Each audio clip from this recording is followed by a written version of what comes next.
Pa palang patola dito na hindi namin nasuputan, nasa ilalim lang, nasa baba lang ng lupa. Pwede pala naman ang patola na wala rin balag na nandito lang sa lupa siya makakasurvive din. Tingnan nyo naman at hindi naman nagkaroon ng sipsip, ng insekto. Meron talaga nakakasurvive sa ganitong mga gulay din sa mga insekto. Kaya atin ang pipitasin. Dito ko napipitasin sa puno at baka masira itong ating dito muna. Ito dito na siya napipitas. At meron dito namang aming binalutan dito o sa kabila. Ito naman sa kabila at ang binalutan. Yung patola na binabalutan kasi may insekto at ano ngayon. Dito na lang at ako yan sa mandang puno.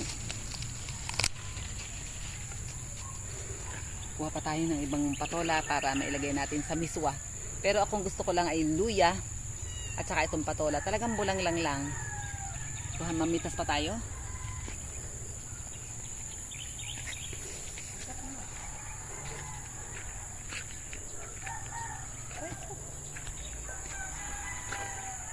Hindi mo pwedeng pitasin yung isa ng para.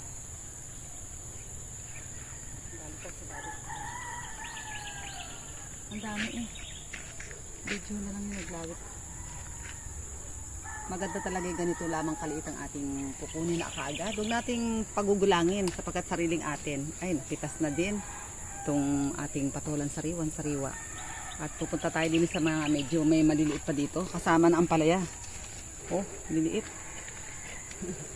Pagka ganito na talaga yung kalaki, okay na to. Huwag nating pagulangin.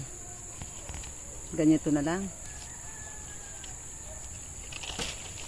Mayroon ako kasing hawak na isa. Kaya tingnan niyo po ang aking makukuhang patola. Talagang ito ay murang-mura, masarap at sariwan-sariwa. Kaya marami pong salamat sa patuloy na pagsubaybay sa mga ka-natural ni Pastor Vito.